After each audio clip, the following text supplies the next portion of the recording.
Hi, and welcome back to another episode of the History of Fan Anime. I'm your host, William Chow, and in today's episode, it's one of my favorite episodes where I get to take something out of archives and show it to you and give you some history and what we used to do with this particular thing. And in today's episode, I want to cover the phenomenon known as cassette covers. Okay, so these are these things which, they come in little packages like this, and they basically are designed to cover audio cassettes. Okay, so for example, they all come in little packages, of various different types of animes and that kind of stuff. And these audio cassette covers are designed for basically these things, which are referred to as audio cassettes. Now, just a little bit of breathing on that. So basically, in the era of when we used to get our musical soundtracks on, let's say, a record, or maybe possibly for those people who actually bought a CD, since CD recordable media and the advent of the actually MP3s were not available to us, the only way that you could really like share or trade a copy or even make a mixtape of something for you yourself was to use something like an audio cassette. So these magnetic tapes were the way that you had to basically record from the let's say a record, or let's say the anime itself, for example, off of the episode, or off of the VHS tape, or even maybe off of a laserdisc. You can record the audio content on one of these cassettes. Okay, so basically now these audio cassettes come in a jewel case like this. But of course, most people think, well, that's kind of pretty plain and pretty boring. So what they've done to sleeve up these audio cassettes is they designed these sleeves. Okay, and what they designed to do is basically they'll have room for the index, so you can write down the fact that this is a Orange Road soundtrack or Orange Road mixtape or something, and you can take that and you sleeve it into your audio cassette case like this. Okay, so when you finish making your cassette, now you have the finished cassette box. So when you have your mixtape with Orange Road, for example, then you can put it into your case like that. And now you know that, hey, this is my Orange Road cassette tape. Okay, so what are these cassette cover things? So basically, these are basically index cards designed for audio cassettes. So basically, when you record all your different tracks of your soundtrack or your CD or your mixtape, for example, then you can then put this decorative index cover for the cassette case. Okay, so basically this allows you to have a different picture for the different tapes that you make. It also has different things that you can mark on the tape. So you can mark, for example, things like the dates you recorded at the time, what kind of source you use, whether you use, say, a laserdisc or a CD, a record, or something like that. You can tell you if you've got Dolby noise reduction on or off on it, what kind of bias you have, whether it's a stereo 2 or a metal cassette or just a regular ordinary audio cassette. You can also tell whether or not you've used any equalization on it. Okay, so basically you think, okay, well, these things are kind of cool, kind of collectible. How much are they? Well, okay, these things when they first came out were about 250 yen, so about 250. Okay, as time went on, they went up a little bit in price, so it's about closer to $5. But still a pretty cool thing. And so these packages, when you open them up, okay, will come with basically 12 cassette index cards. Okay, so that 12 basically means you got basically 3 of one particular picture, and you have basically 4 sets of 3. So just for the rest here, you have 12 different covers. There's 3 copies of each one, and you basically have 4 different pictures that you can use. Okay, now you think, well, and okay, and the other thing that it also comes with, this is what they call a letter set. Okay, so these are basically designed But you just basically take this preloader piece here like this, you press it onto the actual audio, onto the actual, just like that, and then with a little bit of rubbing from with a pencil or whatever, or a pen, you can rub that letter onto your cassette so that you can actually label it your the rest of titles, Chow's mixtape or something like that, for example. And then you can then personalize it for yourself.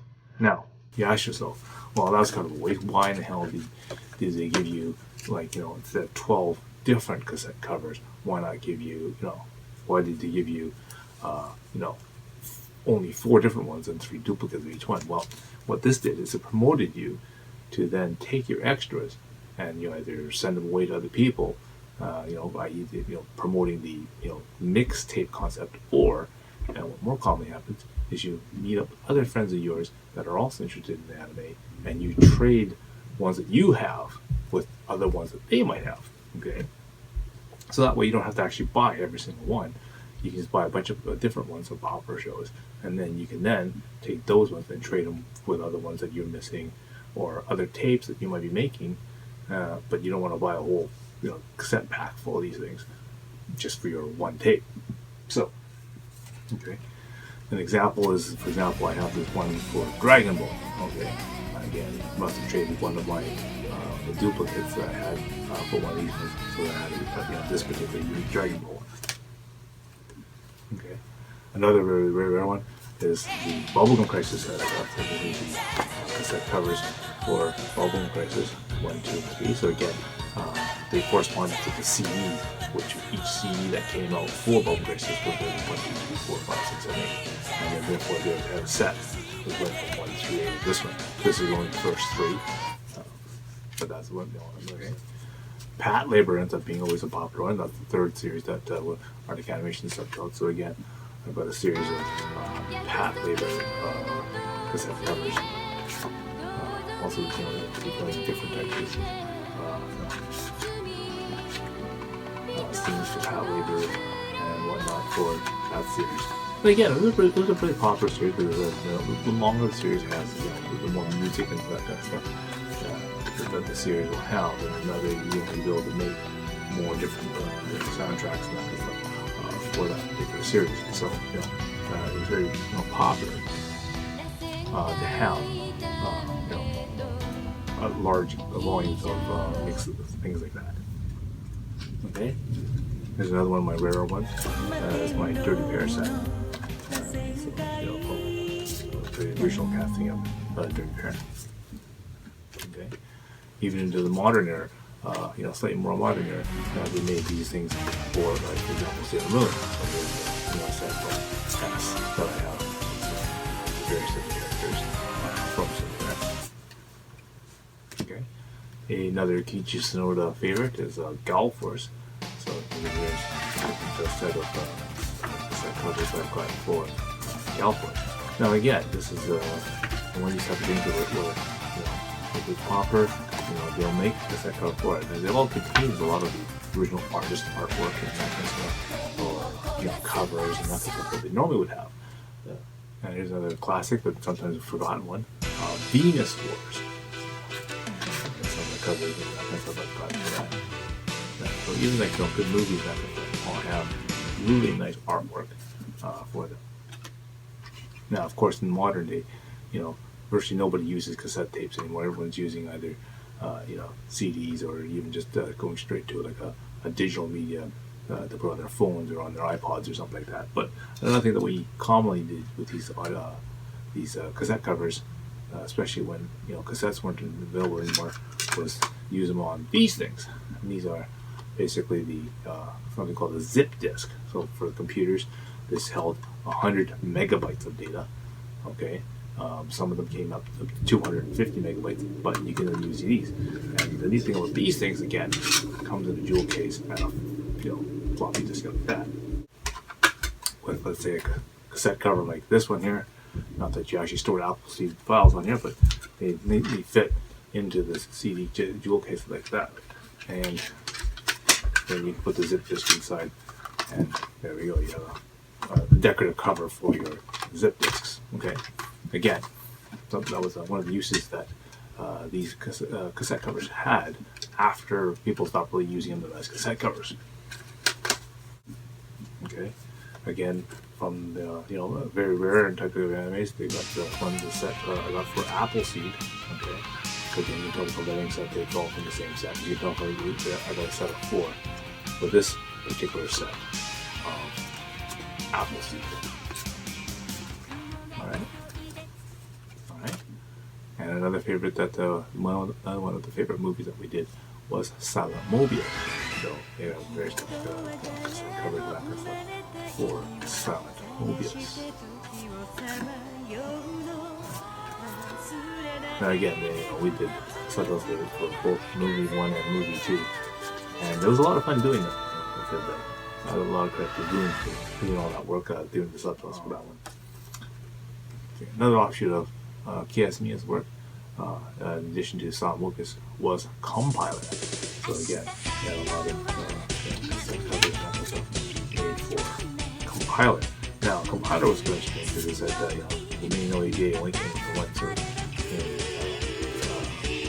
OEGA, but they made all these different CDs and that kind of stuff for all the various different characters. So because the CDs were labeled Compiler, Assembler, Interpreter, and whatnot, and Plasma and all that kind of stuff. And so each of the different CDs could be made onto an audio cassette cover, and then you could have all the different cassettes labeled exactly that: Compiler, Interpreter, Assembler, and all whatnot. So it matches all to your CD collection as well.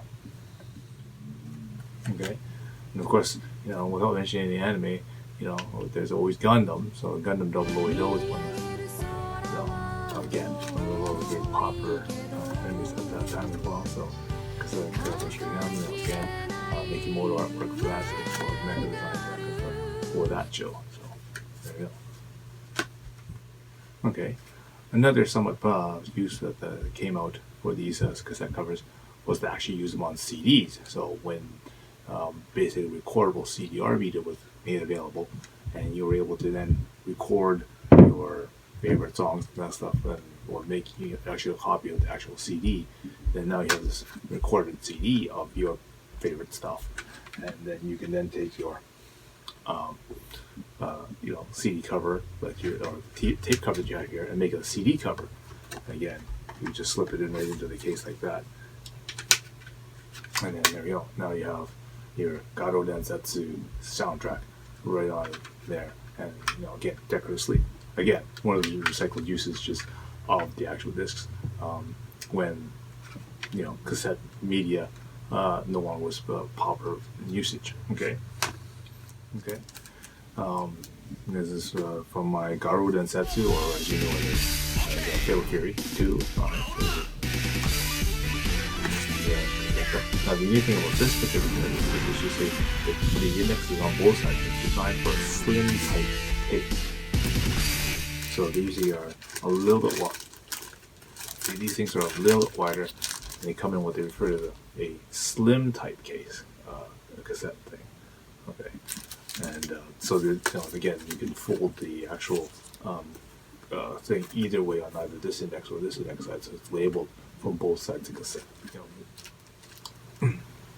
The longer the series is, the more episodes, and of course the more music and the more soundtracks and that kind of stuff come out for a show. So along one of those shows like that is ran the 1/2. So again, such a long show, produces a lot of different episodes and many different soundtracks as it constantly changes from one season to another. So it gives you more opportunity for you to, have more music, make mixtapes, for example. Friends have CDs or records of that particular thing. Then they can trade with each other, all the different things like that you have. So again, this is sort of my collection that I've again traded with different people and whatnot to get all these different varieties of random cassette cards. So again, in one way, these can be just used as for your audio file type collection. Again, it's also a way to be like collectible cards almost. You can trade and exchange them with other people. so that you can have some different ones yourself. Okay.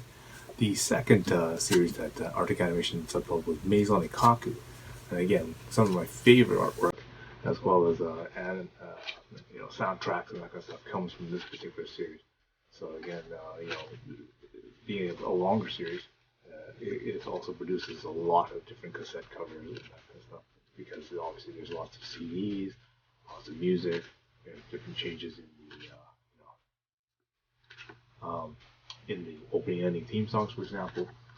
It allows you to get different, lots of different changes in the soundtracks, because the fact that every season they put out a new opening and theme song, and of course different music throughout the series, so it gives you more opportunity to use the mixtapes or whatever you do for these cassettes. Okay. And again, one of my favorite series I did, and the first series that we actually did for Arctic Animation, is Orange Road. And again, they made a lot of different sort of audio cassette covers and that kind of stuff for Orange Road. And a lot of them use, for example, the Akimi Takada artwork, much like the same one that you see on the poster over here. But yeah, all her artwork is also in these. There's a really, really nice compilation again. So before we were able to get, for example, that her book out in print form, then these cassette covers were one of the really popular ways to actually get the artwork that's on these things for her. So again, very, very popular series. Produces lots of really nice artwork for that. Now, you may comment that, well, what happens if you're a person that doesn't really have a lot of, let's say, anime money or whatever, lunch money, if you will, and you want to start trading some of this kind of cassette cards or that kind of stuff, or have cassette cards, but you don't have any money to to buy these cassette cards. Well, a lot of times in these magazines, for example, let's say this copy of Animedia here, inside on the center page, okay, they'll have cassette covers in them, so that you can cut them out and use them in your various different tapes as well. On this one, you can see the cassette covers. They have 4 to a page, and you basically can cut them out, and they have the indexes and that kind of stuff in them, and you can write whatever you want on them. Now, this particular one features a lot of fan artwork, okay? But different issues have different things as well. So, for example, in this issue of New Type magazine, they actually, if you go right to the center, you can pull out there's a pull-out in them, so you can pull it out here. And in this case, they have an audio and a video, kind of a cardboard cutout case thing for it. So on the one side here, you have a box that you can cut out, and you can make a box to put your VHS tape in it. So once you cut this out, then you can sleeve your old copy of the Pat Labor movie or something right inside it, and then that will be your protective sleeve for that. Okay, and then on this side, okay, has an audio cassette cutout. So you can cut this out, and again, make a little box that it comes with, and then you can sleeve your audio cassette right into it, and then that will make it your Pat Labor box. Again, this can be something you can trade if you don't use it, or if you are planning to use it, then you can cut it out and then put your Pat Labor tape in it, and there we go. Okay. So this is what we used to use, what we refer to as the audio cassette index card. Again, because we don't use the media of audio cassettes, or for that matter, from nowadays, we don't even use any media, be it DVD or VHS or Laserdisc. Everything's now almost a digital content. So this entire concept of using media and selling things based and promoted on the media has been now lost. So again, bringing something like this into this archive is a great way to cover what some of the historical things that we've had in our past in anime, and why anime used to work so well and be profitable to these companies, which is no longer a revenue stream possible for these companies because, again, nobody buys DVDs or tapes or laserdiscs. Therefore, no one really buys audio cassette covers or these type of accessories that are used with this type of media. Again, maybe something else will come up that will suit the digital media. Who knows? Maybe it might be a game or an app or some sort of internet participation or something like that that will help generate revenue for these companies. But until then, please try to support the companies whenever possible, because that's how they can continue to make more anime that you like. Again, I'm sure staple animes like Gundam and that kind of stuff will always come out. But again, if you want some more sequels of certain shows to come out, then you got to show the artists and you got to show the companies that there is a market. People are willing to put something in, whatever it happens to be, if there's enough interest to generate the revenue to create new shows. Okay, so what you want to do is you want to hit like and hit subscribe down below here, and that way when new episodes come out, you can be notified when they come out, and then you won't be able to miss any of the episodes. All right. So until next time, see you again.